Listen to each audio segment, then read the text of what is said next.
Assalamualaikum warahmatullahi wabarakatuh. Halo teman-teman semuanya. Pernah kepikiran gak tentang sebuah sekolah yang mempunyai fasilitas teknologi? Ada komputer, internet cepat, bahkan platform pembelajaran digital. Tapi anehnya, proses belajar di kelas masih sama seperti dulu. Guru tetap hanya ceramah, siswa mencatat, dan teknologi jarang sekali digunakan. Menurut kalian, kenapa hal ini bisa terjadi? Apakah karena teknologinya kurang, atau sebenarnya karena ada faktor lain yang lebih menentukan keberhasilan inovasi di sekolah?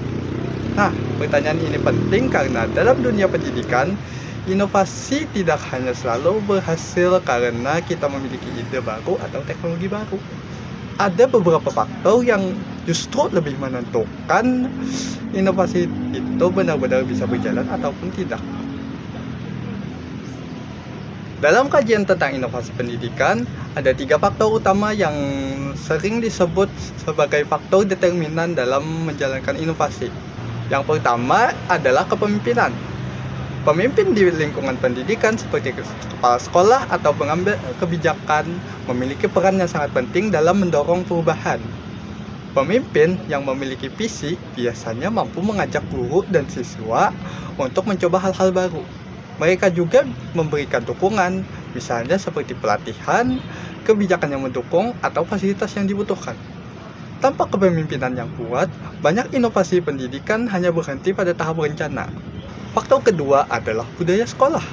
Budaya sekolah berkaitan sekali dengan bagaimana kebiasaan, nilai, dan cara berpikir yang berkembang di lingkungan sekolah.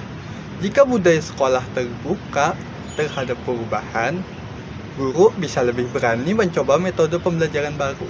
Sebaliknya, jika budaya sekolah cenderung kaku dan sulit untuk menerima perubahan, inovasi seringkali tidak berkembang.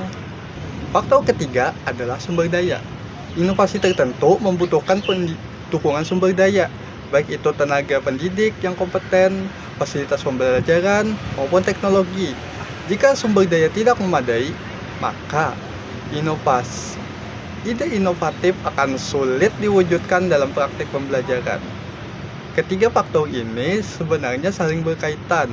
Kepemimpinan yang baik bisa membangun budaya sekolah yang positif, dan keduanya dapat mendorong pemanfaatan sumber daya secara lebih efektif. Baik teman-teman, supaya lebih mudah dipahami, kita ambil contoh sederhana. Misalnya, sebuah sekolah yang ingin menerapkan pembelajaran berbasis teknologi seperti menggunakan platform digital untuk tugas atau diskusi kelas. Jika kepala sekolah mendukung program ini, memberikan pelatihan kepada guru, dan mendorong penggunaan teknologi di kelas, maka kemungkinan besar program ini dapat berjalan dengan baik. Namun, jika guru merasa tidak terbiasa menggunakan teknologi atau budaya sekolah yang tidak mendukung perubahan, maka teknologi tersebut mungkin saja hanya digunakan sesekali. Belum lagi, jika fasilitasnya tidak lengkap atau pelatihan untuk guru masih kurang, maka inovasi tersebut juga sulit berkembang. Dari contoh ini, kita bisa ambil kesimpulan bahwa inovasi pendidikan tidak hanya soal ide baru, melainkan juga soal bagaimana lingkungan pendidikan mendukung pelaksanaan ide tersebut. Nah, sekarang coba kita pikirkan bersama. Di sekolah atau kampus yang pernah kalian lihat, apakah inovasi pendidikan sudah berjalan dengan baik? Menurut kalian, faktor apa yang paling berpengaruh? Apakah kepemimpinan yang mendorong perubahan, budaya sekolah yang terbuka terhadap ide, atau justru ketersediaan sumber daya seperti teknologi dan pelatihan guru? Coba kita perhatikan di lingkungan pendidikan di sekitar kita.